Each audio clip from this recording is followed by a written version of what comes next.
Hey, what's up, fellas? I just finished talking to one of my neighbors, and I'll show you the old front yard here. He was walking by, and we talk when we see each other, and he told me, he said, you know what? And this, I just think it's funny. It may not be funny to you. He told me if my the weeds in my yard stop holding hands, my front yard would fall apart. I just was laughing at him. Anyways, this is the second part to the here. I'll show you.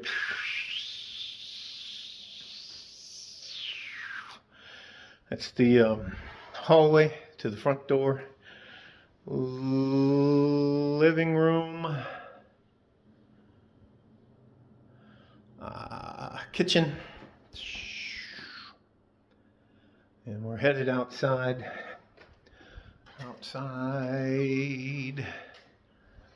To have a seat. I'll show you the backyard. I'll show you the most spoiled cat on planet Earth. Here's the pool. I'll work on this when I can not have to dodge the sun. Oh, that blocks the sun just right. There's the pool. This is backyard. This is a that's the cat.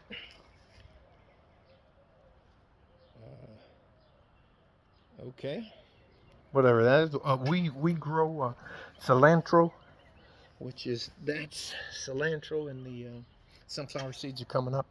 Anyways, let me get to the point. The point this is about for the guys as it applies to dealing with women and the advice that I had to give. I didn't have to give. Sunday afternoon, my wife's nephew, and they asked me not to use their names. There were 13 of us total. My wife, my mother-in-law, and 5 couples, and myself. So that's 13 of us. We ended up self-segregating. I don't know why, but all of us guys, the 6 of us, ended up standing around the island in the kitchen of the home we were at on the east side of El Paso. So while we were doing that, I got to answer some of the questions about the guys. Answer some of the questions the guys had for me about. It's almost identical to the same things I ask the guys in their 70s when we get together. If you're 65 and older, I got a ton of questions about aging, different things you do to get ahead, not get ahead, but keep yourself healthy, maintain your joints. I stopped lifting heavy weights, for one example. Anyway, so we get back to it. And when I started talking, I noticed that the younger ladies at the other table stopped talking a little bit and were kind of doing the, what the fuck is he telling our future husband? Now, these guys are all good shape, good traditional Mexican-American families. They all have careers. They don't have jobs. Some of them work for, one of them works for an electric company. 2 of them are engineers. One of them's a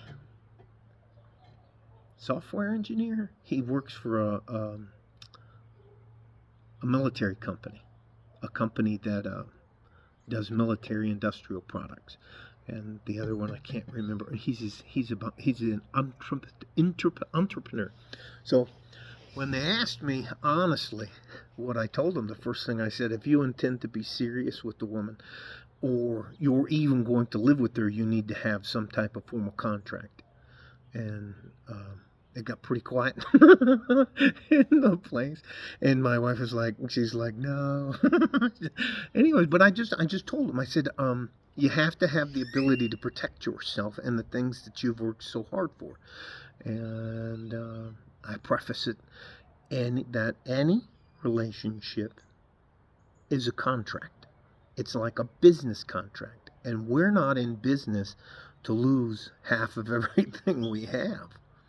So, and they agreed. Even a couple of them took notes on their phone. And anyways, what I talked about is even if you're going to live together because Texas is a, what do they call that, where you only have to live together for 2 years in common law marriage state.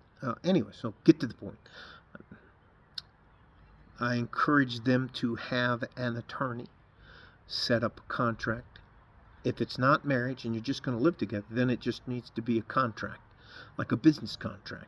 What you're responsible for, what they're responsible for, what happens if they don't fulfill their end of the contract for whatever reasons, the penalties that are incurred for not fulfilling their end of the contract. That it needed to be signed, dated, witnessed, and you had to ask a series of questions to protect yourself from the legal system. One, you always have to address mental health. You always, as a man, have to address, is the person in therapy? That's not being invasive.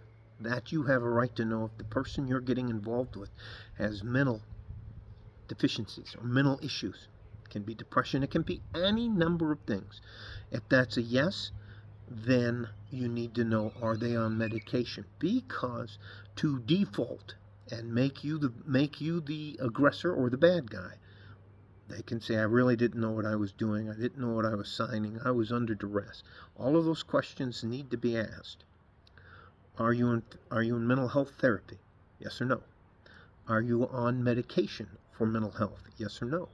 And listen, these may not, and that's just between you, her, and her attorney, and your attorney. And if they're not willing to do that, they don't want to be in a good relationship. Why don't you just trust me? Because it's a contract. A relationship now, due to the court systems, is a physical contract between you and that person. And now, there's some people, some of the girls over the ladies' tables, I don't know if you know much about women, but when they start moving their heads and and they're glaring over here, and I'm like, I don't have to live with you. Anyways, I said it has to be, and I highly encourage you to videotape it. You know, they get a copy, you get a copy. And that's just how it rolls, no matter what. Because the court system is not engineered to protect or be equitable to men at any stage of the legal system. And I encourage you to stay out of the legal system and to stay out of the medical health system as best as you can. I'm not talking about a parking ticket or anything like that. I'm talking about staying out of trouble, especially family court or divorce court. Oh my God, that's horrific. And one of the things you need to have, like what the rich people do, is invest, I'd say at least $1,500 to $2,000 on a contract.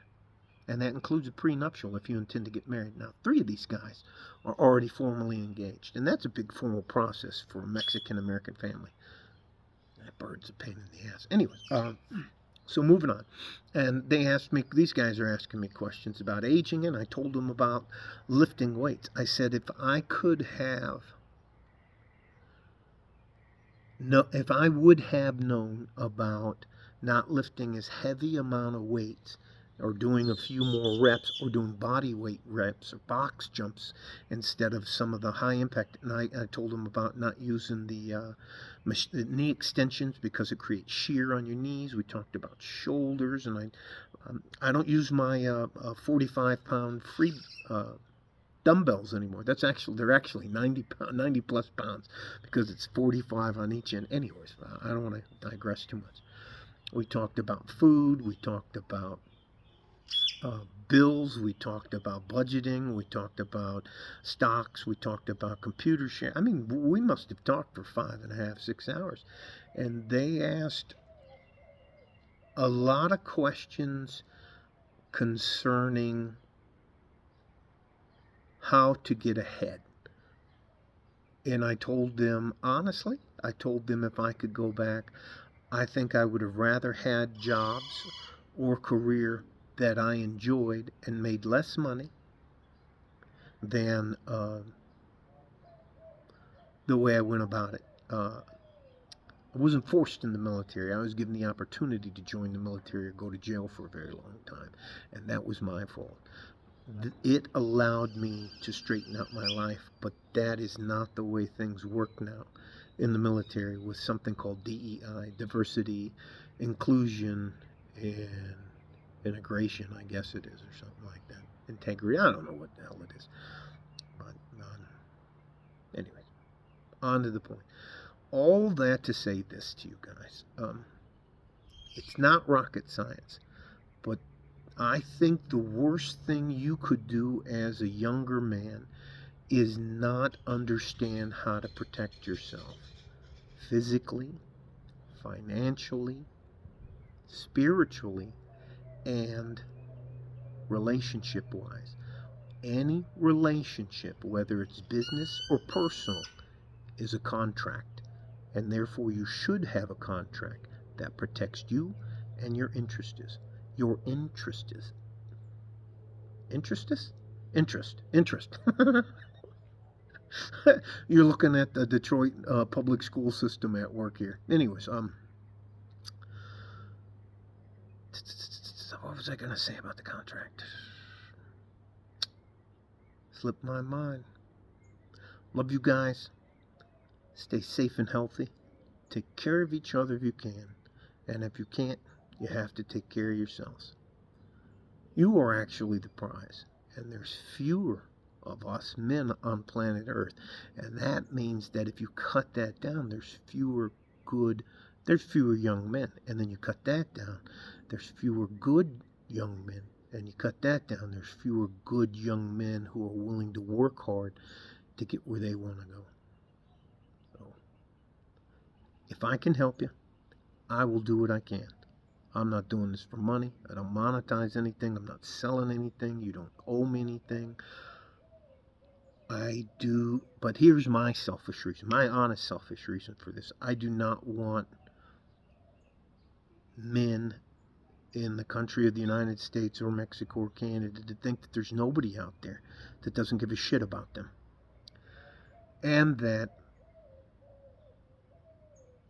you can receive help from an older guy without him asking you for something like buy my book or hey, you sign up for one of my courses.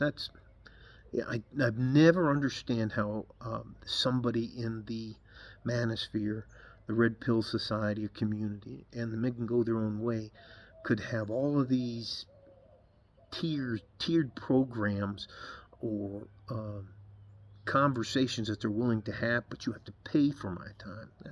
Look, I don't want my later years in my life to look like a dystopian nightmare because nobody cared enough about you. That's the cat carrying on in the background. I swear to God, we didn't. Anyways, once we adopted her, she has us. Anyway, oh, I gotta tell you this. So, I'm sitting. We had the window, the screen there, right there to the bedroom open, so the cat could get in and get out. And I'm sitting down in front of the computer at the TV watching a video, YouTube video of some kind. And my wife goes, and she's just carrying on. Evidently, the cat brought in this bird that it had killed, and it had dropped it in the bedroom near my wife and was just sitting there with the bird. And my wife was fit to be... I mean, I bagged the bird up and took it away, but I'm not sure why the cat did that. I'll look it up here in a little bit. I'm not sure if that's a good thing or a bad thing, but my wife was absolutely freaked out. And one of the things I was telling my wife is you can't ask that cat not to be a cat. Do you know what I mean? All right. Anyways, love you guys. Like a fart and G-string. West Texas, El Paso. I'm out of here. Bye-bye.